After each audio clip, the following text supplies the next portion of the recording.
Hey, this week I just wanted to do something a little more relaxing, both for myself and I hope for you guys as well. I just wanted to do a little bit of a rambly reading check-in, talk about what I've been reading recently, do a video where I didn't have to make any notes. I like to be prepared for things, but this week I'm feeling a bit lazy, hence I'm sitting on the couch and we're just going to enjoy this relaxing time together and talk about some books that I've been reading.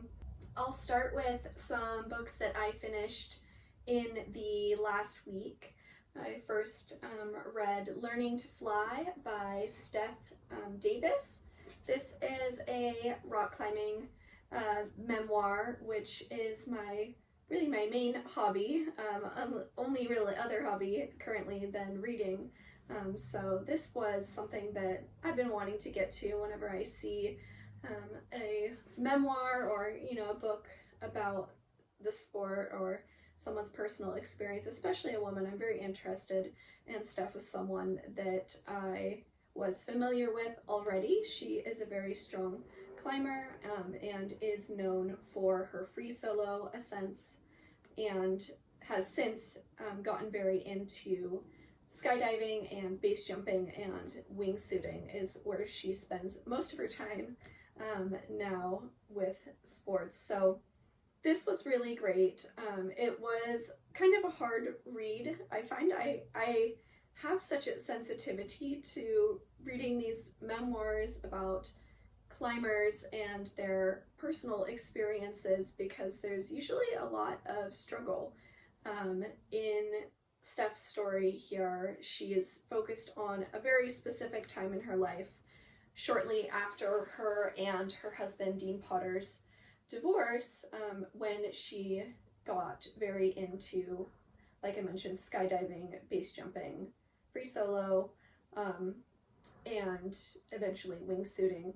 So she's at a very sensitive time in her life. She has a lot of emotions, almost like an identity crisis, when you're so tied to someone, we always use the phrase, my other half for your partner, and when that person no longer is your other half, a lot of people really do go through kind of an identity crisis of who am I without this person, and you see a bit of that here.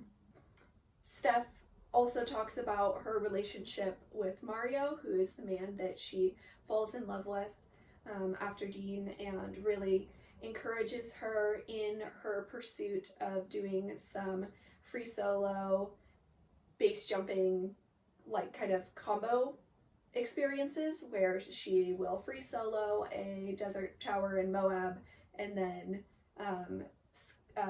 jump off the top.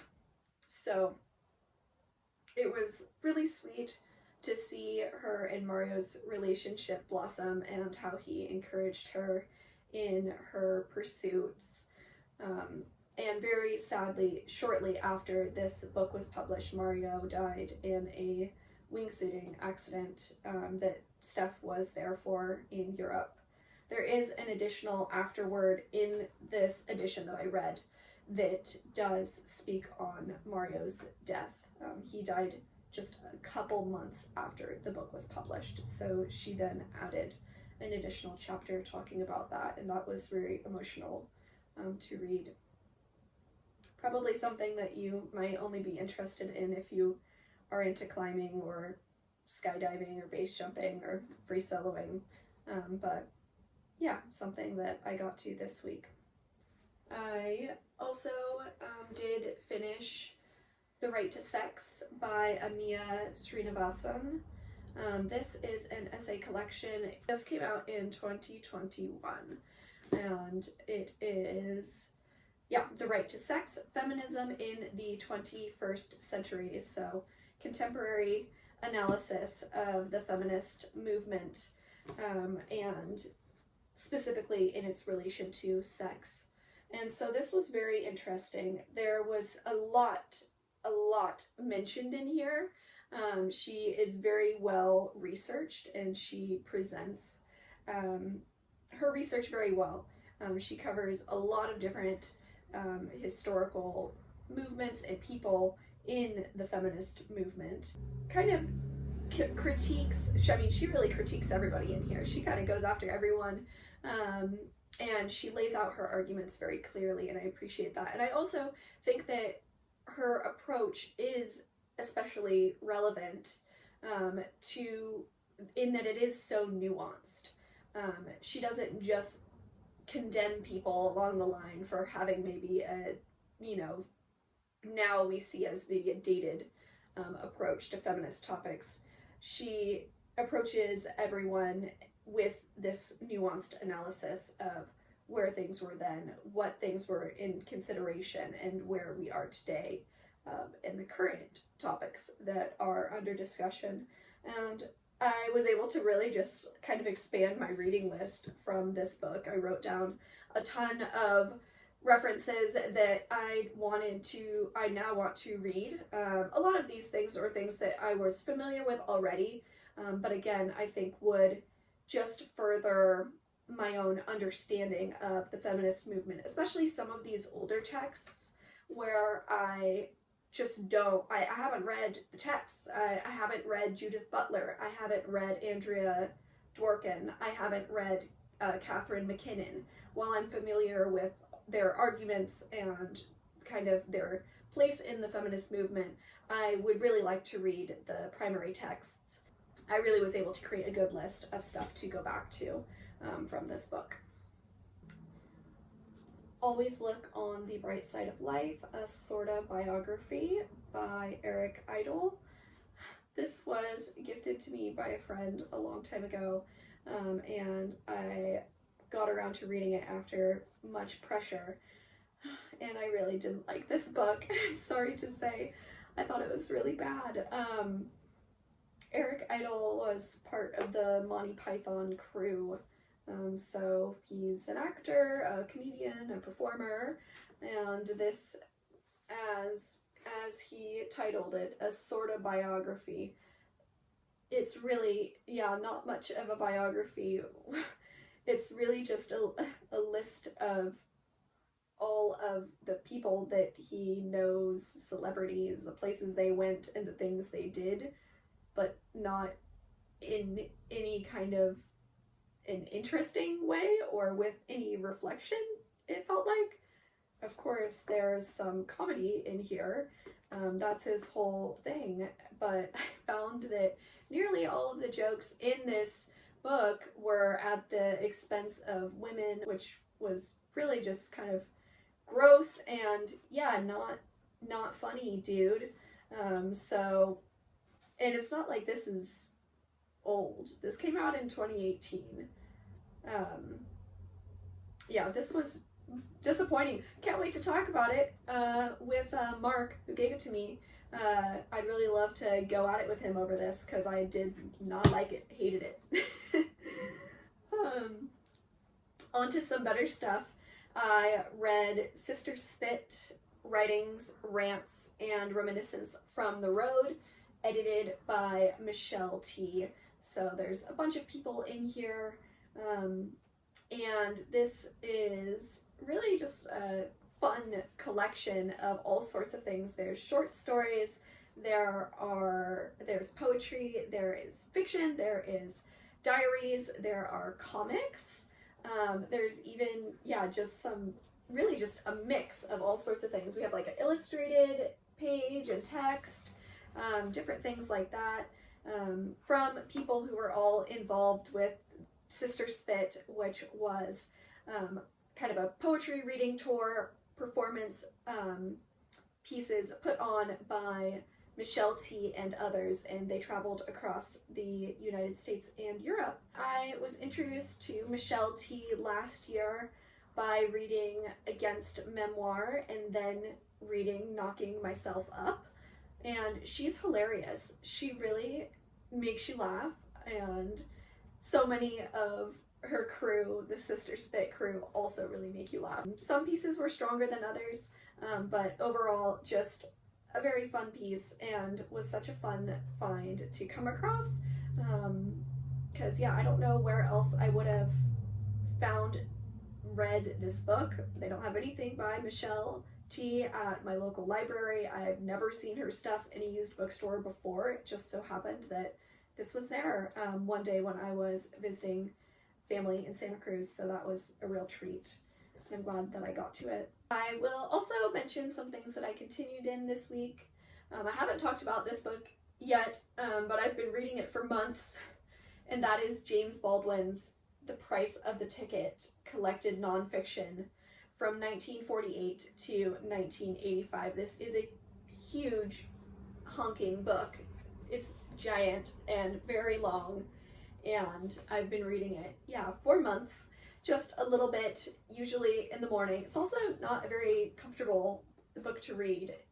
The spine is tight, it's huge, so usually just in the morning I'll read an essay before work, which a great way to start the day. And this week I read one of my favorite ones yet. It is Alas, Poor Richard, which is all about Richard Wright.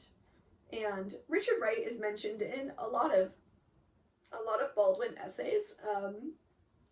They had such an interesting relationship where Baldwin, being much younger than Richard Wright, saw him as visionary and idol, an example of what a Black author could be. And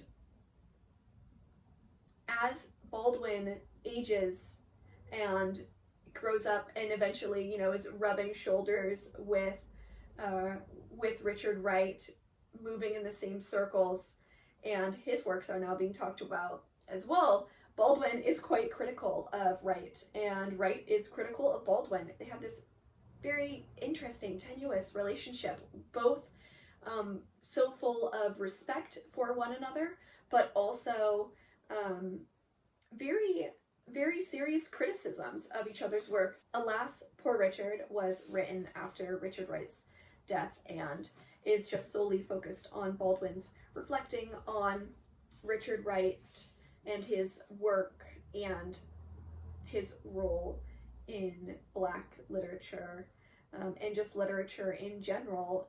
Richard Wright's books were consumed by the masses. I love Baldwin. I also love Richard Wright's work too, though I've only read Native Son so far. And I could totally understand the criticisms they have of each other. So that was really a highlight of this so far. And there's so many good gems of essays in here. Baldwin, of course, is an amazing, amazing writer. I find myself picking out so many quotes, taking photos of so many pages and highlighting, because he is just magic with words. He's amazing and one of my all-time favorite authors. I did also continue in Grapes of Wrath by Steinbeck. Katie and I are now almost 200 pages in, and this is a slow-moving book. Gosh, we're not to California yet. We are journeying, though, and really getting to where I find Steinbeck shines in his character work, now that we are settling in with who our characters are going to be, and also his brilliant way of describing the landscape. The drive on Route 66 is just striking, the way Steinbeck describes it. I'm finally really getting into the book. It honestly took like 120 pages for me to really start to be interested. I would pick it up, Katie and I would read a section together, and I was like, okay, well, what are we getting to? Very slow. I think this is the slowest moving Steinbeck book that I've read so far.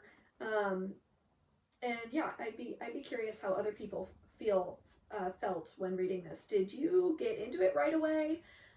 I think this is the longest it's taken me to kind of get attached to Steinbeck's characters. I began My Heart Hemmed In by Marie Ndiaye, translated by Jordan Stump. This I heard about from Cass's channel on YouTube. She read it last year, really enjoyed it, and I believe this is one of the books She said this about a couple books last year, so I could be wrong, where she read it and then just wanted to go right back and read it from the start again. I'm only on page 17. We're introduced to the main character, a woman, Ndiaye, and her husband. They are both teachers, and something is up with her husband. He's being treated differently by those around them, and seems like may have done something wrong, maybe? I don't know, I'm guessing. And Ndiaye is feeling weird and also kind of ostracized by the community a bit, so I'm excited to see where that goes. It kind of has this mysterious vibe going on. And Rose by Li-Young Lee, I have continued to read just a couple poems every couple days, and I thought I would read my favorite one so far for you guys, since it is National Poetry Month. Why don't I share my favorite? Again, this is Rose, a collection of poems by Li-Young Lee, and this is called From Blossoms. From blossoms comes this brown paper bag of peaches we bought from the boy at the bend in the road where we turned toward, signs painted peaches.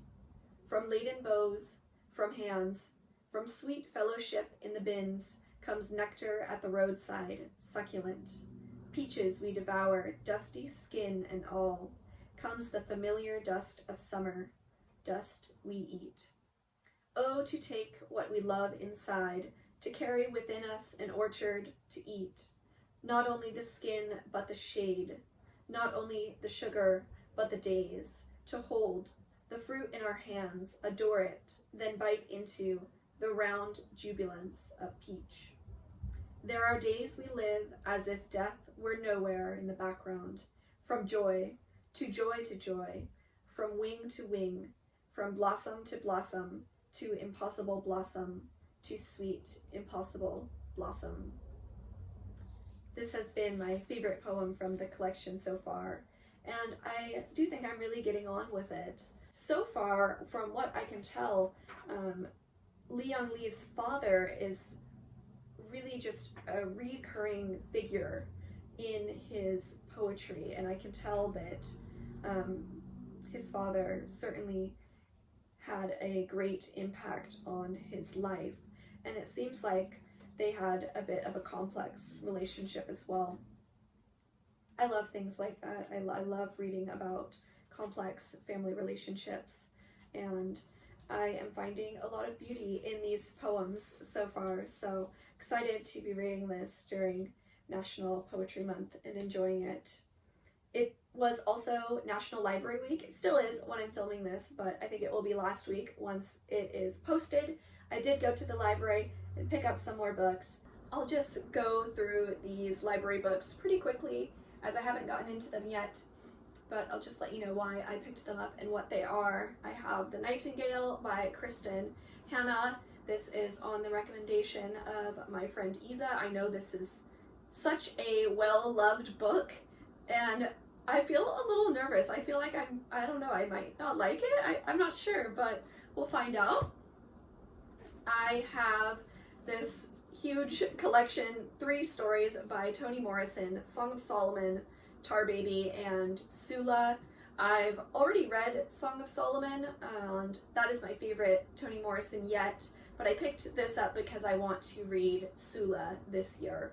And we'll see, maybe I'll get to Tar Baby as well. The Book of Goose by Li-Young Lee. This also on the recommendation of my friend Isa, but this was a book she hated. Last year, I don't know if I should admit this, but last year Isa read Martyr by Kaveh Akbar and didn't like it, and she told me, you gotta read it. I can't believe everyone loves this. I hated it. And I read Martyr last year too, and I also really did not like that book, which I know is a very unpopular opinion. This is not as well, anywhere near as well loved as Martyr, but this was, again, another book Isa read. She didn't like it. She wants me to get it too. So we'll see. Maybe I'll be ranting about this as well. The Book of Night Women by Marlon James. I've read a couple things by Marlon James. I have read, Red Leopard, Black Wolf. I believe I'm saying that correctly, which is the first in his fantasy series. Super dark, and I have also read A Brief History of Seven Killings, which I loved. That was such a good book, and I just really like Marlon James in general. I highly recommend the podcast Marlon and Jake Read Dead People, which I think is kind of a defunct podcast. They haven't posted in so long, but I love listening to Marlon and Jake talk about authors, and yeah, they read dead people because they won't spill any tea on the currently living authors they don't like, but they sure rag a lot on some famous authors of the past, which I just, entertainment, it's great. And I love listening to him speak. So I want to get to this year. And let's see, Isola by Allegra Goodman. This book just came out earlier this year, and yeah, I mostly read backlist books, but I do kind of want to keep up with, if I see a book coming out that I am interested in, that especially, I haven't really heard a ton of people talk about this, though maybe there will be more. I see it has a Reese's Book Club sticker on it, so that probably will get it some attention, especially new releases that I don't see other people talking about. I would love to, form my own opinion on them and maybe share with you guys, of course, if it is worth reading or not. And finally, I also picked up Forbidden Notebook by Alba de Cespedes, continuing with her work. This was translated by Anne Goldstein, and after reading her side of the story, I just want some more. This one, I believe, follows kind of similar themes, but is a lot shorter than her side of the story. This one is under 300 pages, while her side of the story, I think, was close to 500, so quite a bit shorter, and I believe these are the only two currently translated to English, but I'm pretty sure some more are coming soon, which is very exciting. And yeah, that's what I picked up from the library while I was there. Every time I go to the library, I pick up way more than I can read in the current moment. I always have so many books on my shelf and so many books checked out from the library. But I love having the option, and they're all things I'm interested in, and the library is, again, an amazing place. Everyone should be visiting their library if they can, and just such an amazing resource available to us. It gives you all the pleasure of, going to a bookstore and shopping, but you don't have to spend any money. Just browse and check out as much as you want and read what you get to and return the rest guilt-free. It's amazing. I love the library, and it's very alarming what is happening to the libraries and just the state of reading in the United States, with so many book bans and defunding library programs and things like that. The library does much more than just provide books to read, and it's really important to be supporting your library and your librarians, so I hope you do so. That is it for today. I hope you enjoyed this kind of rambly style video. It's a little bit uncomfortable for me to talk without kind of preparing some notes. I don't know, I feel like I'm just a very kind of a studious person. I like to have my notes. I like to be prepared. I like to have thought through what I'm going to say beforehand, but all of this was just off the cuff. I do think there's a great place for casual little book chats. I just don't know if it's something that I'm particularly suited towards, but yeah, hope you enjoyed and have a lovely rest of your day.